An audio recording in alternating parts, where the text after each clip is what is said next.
संकरण के प्रकार। संकरण मुख्यतः निम्न प्रकार का होता है। नंबर 1, sp संकरण।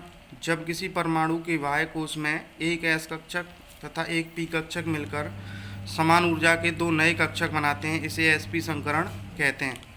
दो sp संकर यौगिकों की आकृति रेखीय होती है, अर्थात इनका कोण 180 होता है। कार्बन परमाणु में sp संकरण निम्न प्रकार होता है, ठीक है। जैसे देखो इस C कार्बन 6 में तो 1s2 2s2 2p6, ये इसका इलेक्ट्रॉन विन्यास लिख लिया। ये इनके इलेक्ट्रॉन बनने की विधि है कि s में एक कक्षक होता है तो 2 इलेक्ट्रॉन ऐसे, और इसमें p में 2 हैं तो ऐसे जाएंगे एक एक, ठीक है। लेकिन जब ये वाला इलेक्ट्रॉन और ये वाला कक्षक और ये वाला दोनों मिलकर के क्या बनाते हैं, sp संकरण। तो sp संकरण क्या है, एक इलेक्ट्रॉन इसका कहाँ चला जाएगा, p में, तो p इस फूल भर जाता है, ठीक है। तो इन दोनों से मिलकर के ये sp कक्षक, तो इसे हम sp संकरण कहते हैं। और sp संकरण किन के यौगिकों में पाया जाता है, carbon dioxide AgCl HgCl2, mercuric chloride HC2H2 यानी कि एसिटिलीन आदि यौगिकों में sp संकरण होता है।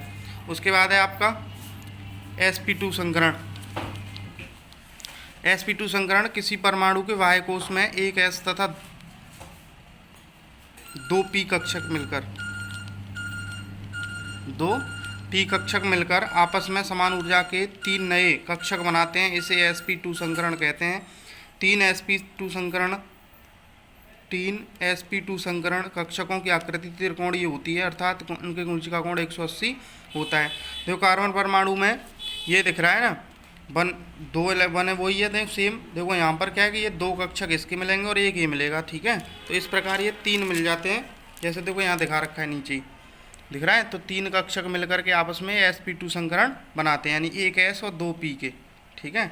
अब आता है ये किन यौगिकों में पाया जाता है, तो ethylene gas, benzene, sulphur dioxide आदि अणुओं में sp2 संकरण होता है। उसके बाद आता है sp3 संकरण।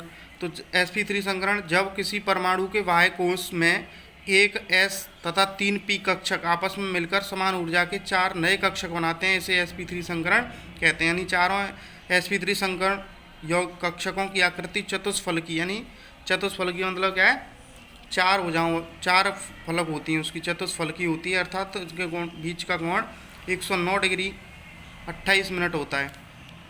एग्जाम्पल कार्बन परमाणु में देखो यहाँ 3 ये मिलेंगे और 2 ये मिलेंगे, तो sp3 संकरण हो गया, ठीक है। यानी एक s का p के तीनों, तो sp3 संकरण हो गया। वो होता किस में है, देखो कार्बन में क्यों बताए जा रहे हैं, क्योंकि कार्बन सबसे ज़्यादा बंध बनाता है, ठीक है। अब देखें मैथेन में CCl4, कार्बन टेट्राक्लोराइड में, स्टेनिक क्लोराइड में, अमोनिया में, जल में आदि में sp3 संकरण होता है, ठीक है। अब आता है sp3d संकरण, यानी इसमें अब d मिल जाएगा।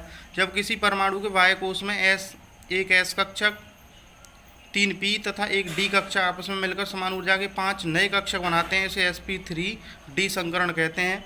पांचों sp3 संकरण कक्षकों की आकृति द्विपिरामिडी होती है, इसमें सभी कोण बराबर नहीं होते। तो द्विपिरामिडी का मतलब क्या है, पिरामिड देखा है ना, ऐसे करके होता है, ऐसे करके, ठीक है। तो द्विपिरामिडी का मतलब क्या है कि 2 तरह से दिखेगा पिरामिड, यानी ऊपर की ओर भी दिख सकता है ऐसे करके और नीचे भी दिख सकता है, ठीक है। तो द्विपिरामिडी, इनके जो कोण होते हैं आपस में बराबर नहीं पाए जाते, ठीक है। ये पाया किस में जाता है, फास्फोरस अणु में sp3 संकरण देखो निम्न प्रकार होता है, यानी फास्फोरस में बताया जाएगा। तो sp2 1s2 2s2 2p6 3s2, नहीं यहाँ तो d है ही नहीं, लेकिन d होता कैसे मैं बताऊँ।